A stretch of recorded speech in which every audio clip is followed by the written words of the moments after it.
வேலூர் மாவட்டம் அடுக்கம்பாறை அரசு மருத்துவமனையில் பிறக்கும் குழந்தைகளுக்கு சான்றிதழ் வழங்க லஞ்சம் கேட்பதாக எழுந்த புகாரை தொடர்ந்து அங்கு லஞ்ச ஒழிப்புத்துறை போலீசார் அதிரடி சோதனையில் ஈடுபட்டனர். அடுக்கம்பாறை அரசு மருத்துவமனையில் உள்ள சுகாதார ஆய்வாளர்கள் பிறப்பு சான்றிதழ் வழங்குவதற்காக நிர்ணயிக்கப்பட்ட கட்டணத்தை விட அதிக அளவு பணத்தை லஞ்சமாக பெறுவதாக குற்றச்சாட்டு எழுந்துள்ளது. இதனிடையே சுகாதார ஆய்வாளர்கள் அறையில் திடீர் சோதனை மேற்கொண்டபோது லஞ்ச ஒழிப்பு போலீசார் கணக்கில் வராத 6000 ரூபாய் லஞ்ச பணத்தை கைப்பற்றினர். இதுகுறித்து சுகாதார ஆய்வாளர்கள் 3 பேரிடம் நள்ளிரவை கடந்தும் போலீசார் விசாரணை மேற்கொண்டதால் மருத்துவமனை வளாகத்தில் பரபரப்பு நிலவியது.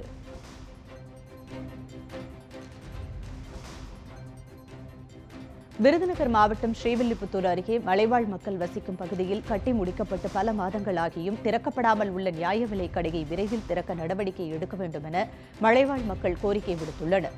ஸ்ரீவில்லிபுத்தூர் அருகே உள்ள தானிப்பாறை பகுதியில் கடந்த 2016ஆம் ஆண்டு கட்டி முடிக்கப்பட்ட நியாய விலைக் கடை 3 ஆண்டுகள் கடந்தும் பயன்பாட்டிற்கு கொண்டுவரப்படாமல் உள்ளது. இதனால் உணவுப் பொருட்கள் வாங்க நீண்ட தூரம் செல்வதாக வேதனை தெரிவிக்கும் அப்பகுதி மக்கள் நியாய விலைக் கடையை திறக்க விரைந்து நடவடிக்கை எடுக்க வேண்டும் என்று கோரிக்கை விடுத்துள்ளனர். சேலம் மாவட்டம் ஓமலூரில் 28 லட்சம் ரூபாய் மதிப்பிலான 1380 கிலோ புகையிலை பொருட்களை உணவு பாதுகாப்பு அதிகாரிகள் பறிமுதல் செய்தனர். கோட்டக்கவுண்டம்பட்டியில் உள்ள சுங்கச்சாவடியில் உணவு பாதுகாப்பு அதிகாரிகள் வாகன தணிக்கையில் ஈடுபட்டிருந்தனர்.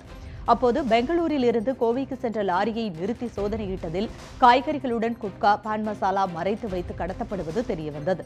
விசாரணையில் லாரி ஓட்டுநர் குஜராத் மாநிலத்தைச் சேர்ந்த பாபுலால் என்பதும் பெங்களூரில் இருந்து கோவைக்கு குட்கா கடத்தி வரப்படுவதும் தெரியவந்தது. இதுகுறித்து வழக்கு பதிவு செய்து போலீசார் விசாரணை மேற்கொண்டு வருகின்றனர்.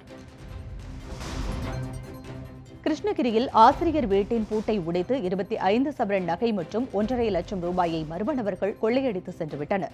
ஸ்ரீராம் நகரைச் சேர்ந்த அரசு நடுநிலைப்பள்ளி தலைமை ஆசிரியர் பெருமாள் வீட்டில் இந்த கொள்ளை சம்பவம் நடந்துள்ளது. வீட்டின் பின்பக்க கதவை உடைத்த மர்ம நபர்கள் பீரோவில் இருந்த 25 சவரன் நகை, 1.5 லட்சம் ரூபாய் ரொக்கம், 3 கிலோ வெள்ளிப் பொருட்களை கொள்ளையடித்து சென்றுள்ளனர். தடயங்களை அளிக்கும் விதமாக வீடு முழுவதும் மிளகாய் பொடியை தூவி மர்ம நபர்கள் சென்றுள்ளனர். இதுகுறித்த வழக்கு பதிவு செய்த கிருஷ்ணகிரி போலீசார் விசாரணை மேற்கொண்டு வருகின்றனர். புதுச்சேரியில் 25வது அகில உலக யோகா திருவிழா நடைபெற்றது. புதுச்சேரி கடற்கரை சாலையில் உள்ள காந்தி திடலில் நடைபெற்ற இந்த யோகா திருவிழாவில் பெரியவர்கள் முதல் சிறியவர்கள் வரை ஏராளமானோர் யோகா ஆர்வலர்கள் பங்கேற்று தங்களின் திறமைகளை வெளிப்படுத்தினர். அவர்கள் கயிற்றில் தொங்கியவாறும் ஆணியின் மேல் உட்கார்ந்தவாறும் யோகா செய்தது பார்வையாளர்களை வெகுவாக கவர்ந்தது.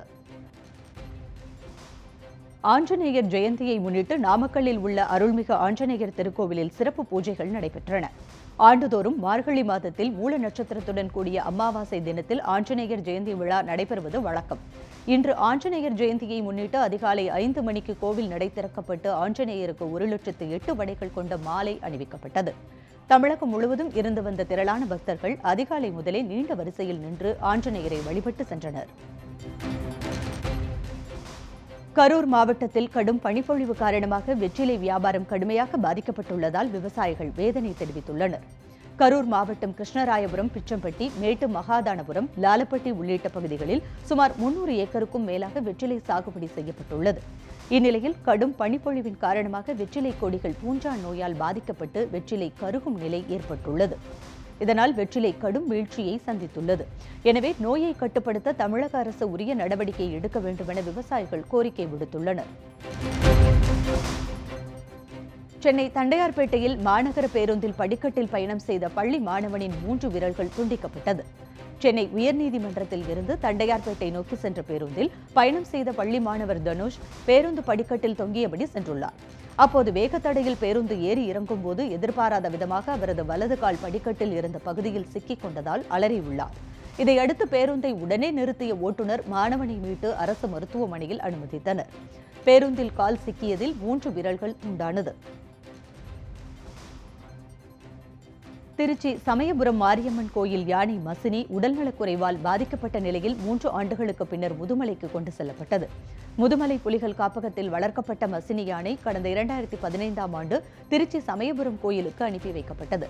சில நேரங்களில் முரண்டு பிடித்த மசினி யானை 2018 மே மாதம் பாகன் கஜேந்திரனை தாக்கி கொன்றது. இதைத் தொடர்ந்து ஒரத்தநாடு கால்நடை மருத்துவக் கல்லூரி மருத்துவமனையில் பராமரிக்கப்பட்டு வந்த அந்த யானையை முதுமலை வளர்ப்பு யானைகள் முகாமில் ஒப்படைக்குமாறு உயர்நீதிமன்ற மதுரை கிளை உத்தரவிட்டுள்ளது. அதன் பேரில் மசினி யானை முதுமலைக்கு கொண்டு செல்லப்பட்டது. மிகவும் சோர்வுடன் காணப்பட்ட யானைக்கு தற்போது சிகிச்சை அளிக்கப்பட்டு வருகிறது. மதுரை அருகே விசாரணைக்கு அழைத்துச் செல்லப்பட்டவர் காவல் நிலையத்தில் மரணமடைந்த சம்பவம் அதிர்ச்சியை ஏற்படுத்தி உள்ளது. கொட்டாம்பட்டியில் சட்டவிரோதமாக கஞ்சா விற்பனை செய்ததாக திண்டுக்கல் மாவட்டம் புதுப்பட்டியைச் சேர்ந்த அதிமுக கிளை கழக செயலாளர் சின்ன வெள்ளையனை தனிப்படை போலீசார் கைது செய்தனர்.